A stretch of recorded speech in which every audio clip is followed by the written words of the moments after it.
हमारे साथ दो मेहमान जुड़ रहे हैं अब, वरिष्ठ पत्रकार हर्षवर्धन त्रिपाठी जी और रामकृपाल सिंह जी। आप दोनों का बहुत बहुत स्वागत है। अपनी बात जारी रखिए। मैं आपके पास आता हूं, उससे पहले जरा कुछ तस्वीरें आई हैं वो एक बार दर्शकों को दिखा दें। तो प्रधानमंत्री नरेंद्र मोदी जब अस्पताल के भीतर पहुंचे और प्रधानमंत्री नरेंद्र मोदी का यहां पर आना अपने आप में ही तमाम हेल्थ वर्कर्स, फ्रंटलाइन वर्कर्स के साथ ही हमारे डॉक्टर्स का हौसला बढ़ाने की तरह है, क्योंकि ये वो लोग हैं जिन्होंने हर मुश्किल परिस्थिति में बीमार होते हुए भी, खतरा सामने देखते हुए भी लोगों का इलाज करना नहीं छोड़ा। ये जेस्चर मीनाक्षी आपने देखा हो, अगर दोनों हाथों से थम्स अप करके हौसला बढ़ाया और बधाई दी प्रधानमंत्री ने हमारे हेल्थ केयर वर्कर्स को कि ये कारनामा आपकी वजह से ही हो पाया है।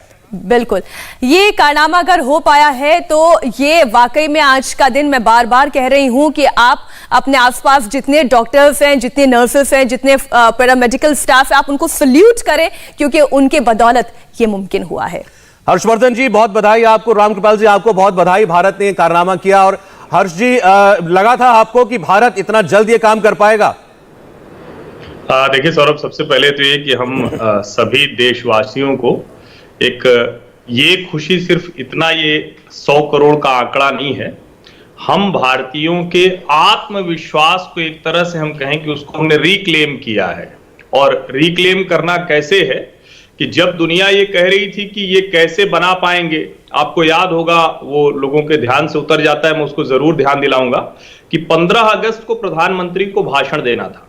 उससे पहले आईसीएमआर के डीजी, उनकी एक चिट्ठी वायरल हो जाती है और कहा जाता है कि देखिए है क्या कि न तो कोई शोध है, न कोई व्यवस्था है, न कोई दवा है, न कोई सैंपल है, न किसी तरह का कुछ नहीं, और भारत सिर्फ प्रधानमंत्री की छवि बनाने के लिए 15 अगस्त को किले से वो ऐलान करना चाह रहे हैं। और आज हम कहां खड़े हैं? आज हम वहां खड़े हैं कि जहां दुनिया के हर देश को, हम उन देशों की बात कर रहे हैं जिनके पास अपनी व्यवस्था नहीं है, जो कहा जाता है कि थर्ड वर्ल्ड कंट्रीज में भी नीचे आते हैं, जिनके लोग, जिनको हम कहते हैं कि सबसे कम जो सुविधाएं होती हैं उसमें वो जीते हैं, उसमें सामान्य सुविधाएं नहीं मिलती हैं, तो वैक्सीन कैसे मिलेगी? आज भारतवर्ष अपने देश के साथ साथ दुनिया को वैक्सीन दे रहा है। और हम भले यूएन के परमानेंट मेंबर नहीं हो, लेकिन आज दुनिया अगर किसी देश को बहुत गर्व के साथ देखती है तो वो भारतवर्ष है। तो इसलिए देश के सभी वैज्ञानिकों, देश के सभी दवा कंपनियों, हम सबको, और सबसे ज्यादा देश की राजनीतिक इच्छा शक्ति को, जिसने भारत को इस स्थान पर पहुंचाया। बिल्कुल, आप ठीक कह रहे हैं। और रामकृपाल जी, क्या जो बात हर्षवर्धन जी ने कही कि तमाम आलोचनाओं को आज का ये आंकड़ा एक जवाब है? बिल्कुल सही है। और देखिए सौरभ जी ने, आपने, मीनाक्षी जी और हर्ष जी ने जो बातें कही हैं बिल्कुल सही है, मैं उसको दोहराना नहीं चाहता, आपके संवाददाता ने भी। एक चीज जो मेरे तरफ से मैं महसूस करता हूं जो मिसिंग रही, निंदक नियरे राखिए। आज का दिन उन लोगों को बधाई देने का है जो सिर्फ देसी आलोचक ही नहीं, विदेशी आलोचक। हर्ष भाई को याद होगा क्या क्या फतवे जारी हो रहे थे विदेशी मीडिया से कि भारत में यह महामारी फैली तो पता नहीं भारत का अस्तित्व रहेगा या नहीं रहेगा। वे तमाम देश जो रिसर्च करते हैं, जिनके पास इतने संसाधन हैं, तो मैं कह रहा हूं कि उन निंदकों को भी आज बहुत बड़ा हमको आभारी होना चाहिए, क्योंकि अब तो वो कुछ बोलेंगे नहीं, उनके अखबार कुछ लिखेंगे नहीं, लेकिन वो दिन याद कीजिए। और जिस तरह से लाशों के वो तमाम फोटो छापे गए, दिखाए गए कि ये भारत है, पता नहीं कहां होगा। हर्ष भाई ने सही कहा है कि 15 अगस्त के उस समय ये हुआ था। कोवैक्सीन को लेकर के कितनी आलोचना की गई थी।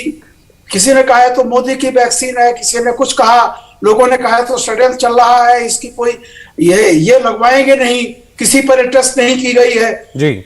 हमारे यहाँ के बहुत सारे ऐसे लोग, जिनको मैं कहता हूं विज्ञानी न सही, विज्ञान की अच्छी समझ है, पता नहीं वो क्यों ये बार बार कर रहे थे। और मैंने एक चीज देखी है, जब भी 2014 से मैं देखता हूं, मोदी जी ने जब भी कोई लक्ष्य रखा है तो सबसे पहले ये कैसे हो सकता है, तो कभी हुआ ही नहीं।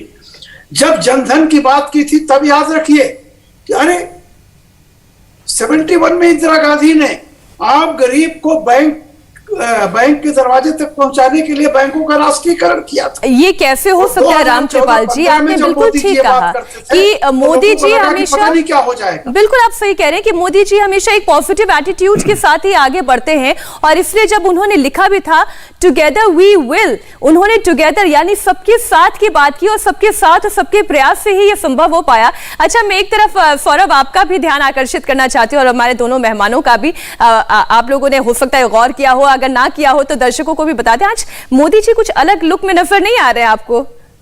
जी, आपने नोटिस किया, आप मुझे भी करना पड़ेगा। हर्षी आप चश्मा नहीं लगाती ना, मैं लगाता हूं, मुझे थोड़ा सा देर लगती है। तो आप ये तस्वीर देखिए, और मैं जिस लुक की बात कह रही हूं अब आप वो जरा देखिए। प्रधानमंत्री मोदी जब आर्मी अस्पताल पहुंचे तो उसी वक्त हमने 100 करोड़ वैक्सीनेशन का आंकड़ा पार किया। प्रधानमंत्री ने 2 थम्स अप का इशारा भी किया, सौरभ आपने इस तरफ तो नोट किया ही, वेल डन इंडिया भी कहा, और हमने देखा कि आज प्रधानमंत्री का लुक भी थोड़ा बदला है। ऐसा लग रहा है कि उन्होंने रिसेंट हेयर कट लिया है। हर्षी, एक आदत सी कुछ महीनों से उनको देखने की ये थी कि उनके बाल लंबे हैं, दाढ़ी बहुत लंबी हुआ करती थी, वो लुक जो है आज थोड़ा बदला है। तो चलिए, ये भी आज नोटिस हुआ है। इसके अलावा हर्षवर्धन जी, जो बात अभी रामकृपाल जी कर रहे थे कि जो निंदक थे उनका क्या रोल रहा है, इसमें एक चीज की और बधाई भारत सरकार को और प्रधानमंत्री को देनी चाहिए, वो ये कि बहुत दबाव के बावजूद भी जो तरीका चुना गया था, जो टाइमलाइन चुनी गई थी, जो एज ग्रुप्स किस हिसाब से प्रायोरिटी वाइज उनको वैक्सीन लगेगी, उसको तमाम आलोचनाओं के बावजूद उन्होंने नहीं बदला। पहले आपको याद हो, कहा गया था कि क्यों सबके लिए नहीं खोल दी जाती है वैक्सीन, क्यों सिलेक्ट ग्रुप्स के लिए, एज ग्रुप्स के लिए इसको रखा गया है। कोवैक्सीन को लेकर कहा गया कि डेटा अभी नहीं आया है, क्यों आप लोगों को लगा रहे हैं, लेकिन जो रोड मैप तय था उससे भारत डिगा नहीं। देखिए सौरभ जी, मुझे लगता है कि जब किसी योजना की आप बात करते हैं तो वो योजना सफल होने का मूल आधार क्या होगा? मूल आधार 2 ही चीजें हैं। एक तो उस योजना की आपकी तैयारी पूरी हो, और दूसरा जब आपने तैयारी कर ली है तो उसकी जो आप समय सीमा तय करते हैं उसके हिसाब से चलें। अगर आपको घर में भी आपको किसी भी जगह पर 4 लोग बता रहे हैं और हर दूसरे दिन आपने बदल दिया, सुधार जरूर करना होगा अगर आपको लगता है कि यह वक्त की जरूरत है। और मुझे लगता है कि भारत का जो वैक्सीनेशन प्रोग्राम था, ये पूरी की पूरी जो वैक्सीनेशन ड्राइव थी, उसके रिसर्च से लेकर और लोगों तक पहुंचने तक, वो बहुत योजनाबद्ध तरीके से की गई। चूंकि बहुत बड़ा देश है और अचानक उस वक्त देश के 2-3 ऐसे राज्य थे जो इंडस्ट्रियल तौर पर बहुत ज्यादा मायने रखते थे, जिसमें हम मुंबई की बात करते हैं जो देश की आर्थिक राजधानी है, गुजरात की बात करते हैं, दिल्ली की बात करते हैं, जहां से सब कुछ चलना था, जिसको हम कहते हैं ना कि आर्थिक प्राणवायु थी, और उन जगहों को पहले टारगेट किया गया। मुझे बहुत अच्छे से याद है, मुझे जो मुंबई के कमिश्नर हैं उनका बयान वो याद आता है कि कैसे उन्होंने कैबिनेट सेक्रेटरी को एक मैसेज किया और 15 मिनट बाद उनके पास मैसेज आता है कि ठीक है, आपके पास जामनगर रिफाइनरी से क्योंकि 16 घंटे का रास्ता है तो वो टैंकर से पहुंचेगा। ये एक छोटा सा उदाहरण है कि कैसे सरकार काम कर रही थी, और वो किस वक्त कर रही थी, जब उस वक्त देश में ढेर सारे राजनीतिक दल, ढेर सारे लोग ये कह रहे थे कि अच्छा ये वाली व्यवस्था पहले कर देते तो आज सब ठीक हो गया होता। अरे देखिए, मई जून में तो तबाही आने वाली है, दिल्ली के अस्पतालों में जगह नहीं मिलने वाली है। ऐसी ढेर सारी जो आशंकाएं थी उसके बीच में हमने ये हासिल किया। तो ये हम देखते हैं जो प्रधानमंत्री नरेंद्र मोदी का, और मैं उसका जरूर जिक्र करूंगा बार बार, जो भुज का पुनर्निर्माण उन्होंने किया था, क्योंकि एक साथ पूरा का पूरा शहर तबाह हो जाना और उस शहर को फिर से उससे बेहतर बना देना, मुझे लगता है कि शायद वो अंदर एक जो जील है, एक जो उनकी काम करने की क्षमता है, और वो जो तय करते हैं उनको लगता है कि हम उसको हासिल कर लेंगे, तो ये बहुत बड़ी चीज थी। बिल्कुल हर्षी, आपने ठीक कहा। मुझे तो वो तस्वीर भी याद आती है जब ट्रक्स में भरकर पहली खेप वैक्सीन के अलग अलग राज्यों के लिए निकली थी, और आज की वो तारीखी दिन जब हमने एक बड़ा लक्ष्य हासिल किया है, 1 बिलियन का ये लक्ष्य। एक छोटे से ब्रेक। हर वक्त हर जगह डाउनलोड करने के लिए सर्च करें India TV news Google play store या ऐप स्टोर पर।